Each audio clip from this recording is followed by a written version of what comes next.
ए है निलाई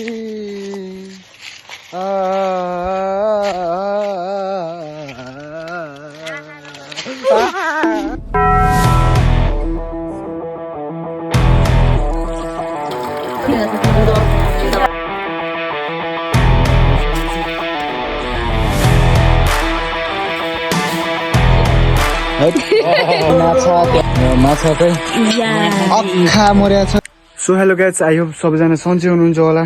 म पनि एकदम सन्चै छु। अगाडिको क्लिप हेरिसक्नु भयो होला, तपाईँहरूले निश्चय पनि बुझिसक्नु भयो होला आज चाहिँ यसले भ्लगमा के देखाउँदैछ र के गर्दैछ भनेर। आज चाहिँ त्यही भनी भनिहालौँ, हामी चाहिँ आज माछा मार्न आएको छौँ यता वनतिर। अब माछा कतिको भेटिन्छ, कतिको देखिन्छ र कतिको मारिन्छ, अब त्यो तपाईँहरूले देखाउँदै गर्नेछु। र भिडियोमा जोडिरहनु होला, सबैजनाहरू नयाँ सपोर्ट गरिरहनु होला।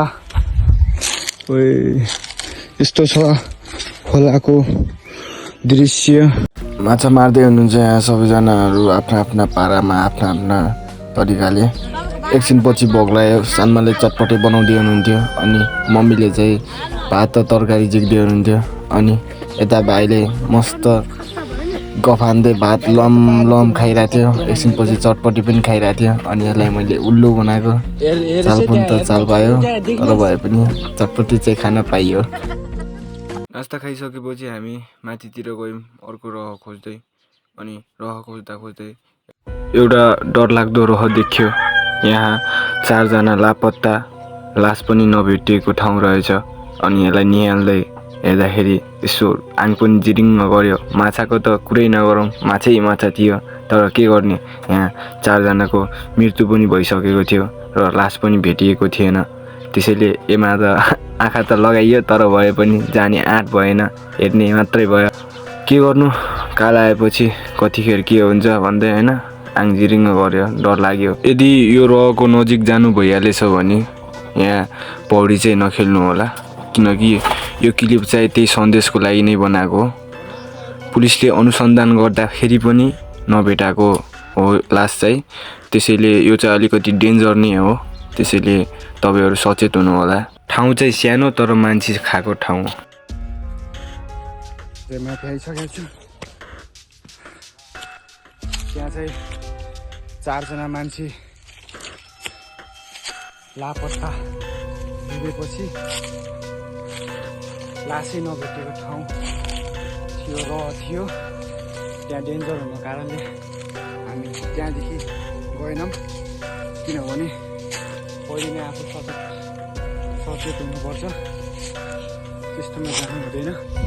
त्यसैले यता माथि हिल उग्लेर अनि तल झर्छन् फेरि, अनि तल खोलामा गएर फेरि माछा मार्नेछन्।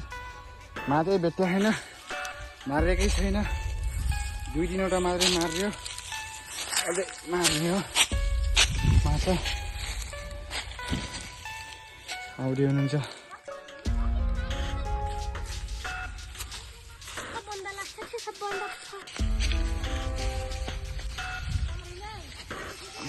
सजिलो छ, सजिलो, अप्ठ्यारो छैन, सजिलो छ।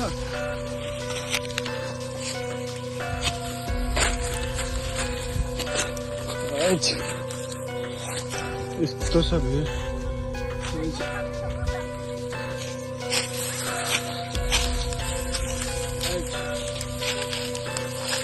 कहाँ उता घरमा गएको भाइ त फेरि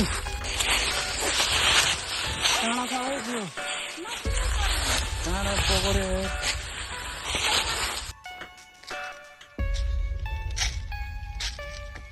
यही हो कि मामा आउनु देखेको।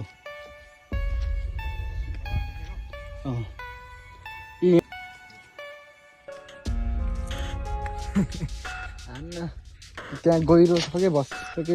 Let's go. पर्यो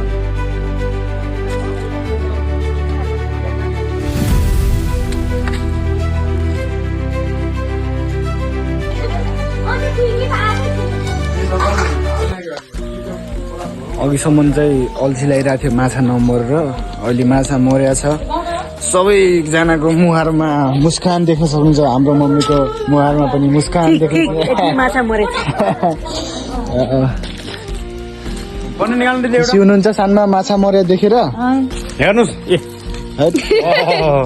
माछा त्यहाँ पनि माछा त्यहाँ पनि माछा hard working the fishing the marring my English छोटो मिठो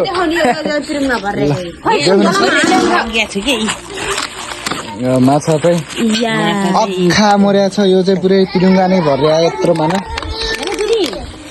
A few moments later.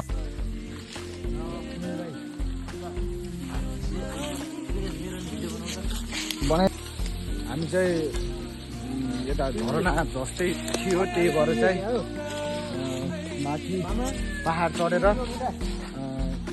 तल झर्दैछौँ अघि हामीले त्यहाँ पारी माछा मारेको तलतिर तल धुमिलो देख्न सक्नुहुन्छ पानी अनि समुद्र देख्न सक्नुहुन्छ भिड चाहिँ अख्खा छ अख्खा अख्खा डर लाग्दो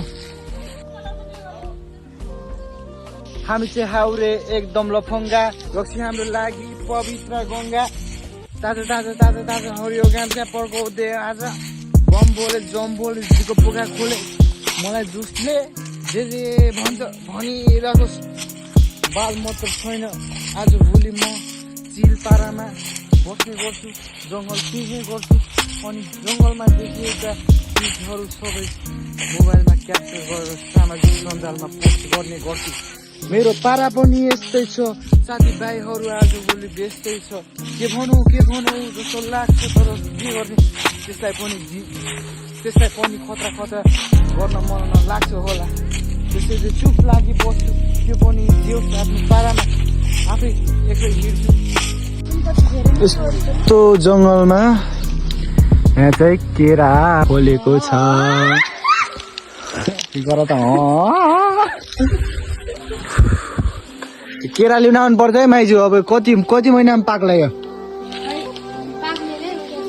2-3 महिनामा त हुन्छ क्या नि घोङा चाहिँ गर